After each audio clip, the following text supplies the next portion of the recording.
Hello everyone, welcome to Headlines of the Day. This is 30th of May 2022 and we are back again with some of the major articles from the Indian Express. Let's begin our today's discussion from the very first article on page number 3 from GS2 Polity and Governance. The article is headlined as Ministry withdraws advisory that said don't share copy of Aadhaar. So from this article you have to understand what is Aadhaar, its benefits and the issues linked to it and what are the possible suggestions pertaining to this particular issue. Moving further on page number 10 from GS3 Economy section, there's an article, Short Circuit. The proposed scheme will help Discoms clear part of their debt, but stress in power sector calls for structural overhaul.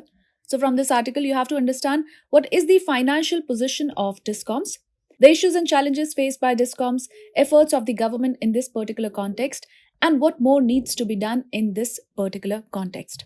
So moving further, on page number 10 and 11, there are two articles that talks about the achievement of 8 years of the Narendra Modi government. So the first one says, 8 years on, looking at the future, the government has shown a capacity to think afresh and is also trapped in the stale resentments of history.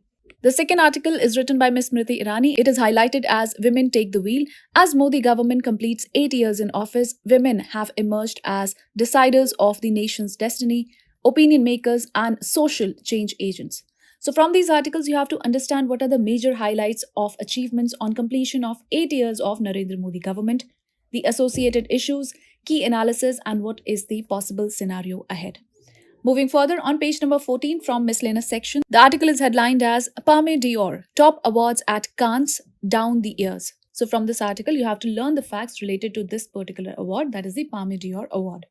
Moving further on page number 14 itself from GS3 space section, there's an article, What dried up Mars rivers? Study finds some clues.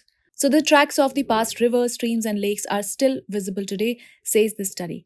So you have to understand from this article what are the outcomes of a recent study that is related to Mars and its relevance. Moving further on page number 15 from GS2 Polity and Governance, there's an article, 94.11% informal workers' income at rupees 10,000 or less. From this article, you have to understand what India's informal sector needs right now, the data analysis, and what steps need to be taken in this particular context. So with this, we call it a wrap of today's edition of Headlines of the Day, the Indian Express. This is Kritika signing off. I'll see you with more such videos. Till then, take care and do stay tuned.